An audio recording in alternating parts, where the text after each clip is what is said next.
Prime Minister Dr. Terence Drew said while the government of St. Kitts and Nevis will balance supporting social programs to ease the burden of an economic recession on the people, multilateral groups like the IMF and the World Bank must afford concessionary financing to vulnerable states.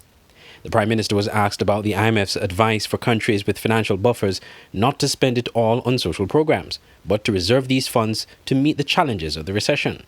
Dr. Drew was asked about this at his monthly press conference on Monday. And we understand where the world is heading.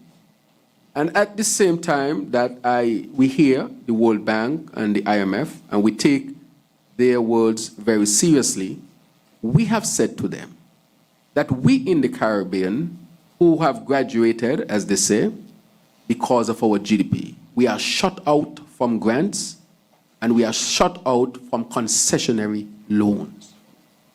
I have asked, and other leaders in the Caribbean have asked, that the IMF, the World Bank, now use what we call the MVI, Multi-Vulnerability Index, to properly assess the countries of the Caribbean. We contribute very little to climate change, yet we suffer significantly from those effects. We are expecting more frequent hurricanes and stronger hurricanes. These are existential threats, and we are saying to these bodies that we need to be included among those who are given the opportunity to get grants and concessionary loans so that we can help to build a resilient economy. Therefore, there has to be a balance between both, because we cannot allow the people of St. Kitts and Nevis to continue to suffer. So we are saying to the world at the same time that they will ask us to tighten our belts. We are saying there are means in which they can help us to take care of our people. We are not looking necessarily for any handouts, but we are saying that we should be judged and we should be considered based on our vulnerability. Head of the IMF Western Hemisphere Department, Elan Goldfan, told St. Kitts Nevis journalists last week in a press conference in Washington, D.C., that countries with financial buffers should not spend it all at this time. Whatever buffers are there, they need to last for some time. This cycle, this shock, will not end next month. It will take some time.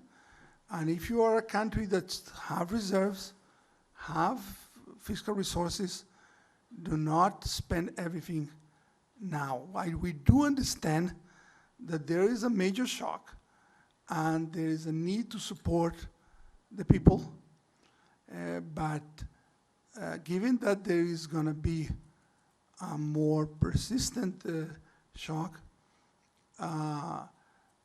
it is advisable to be mindful that if you spend all your resources now in a non-targeted way, you may be having a policy which will not be affordable over time. So the first advice is be mindful of the time, target your support, and be fiscally responsible, because several of the countries also in the Caribbean are constrained, have issues with fiscal. And we were talking today that there's no contradiction between having an inclusive policy and a responsible one. You can have both fiscal responsibility and social responsibility. The IMF is forecasting a gloomy global economy despite an uptick in economic growth in Latin America and the Caribbean, resulting from a rebounding tourism sector. Andre Huey, SKN Newsline.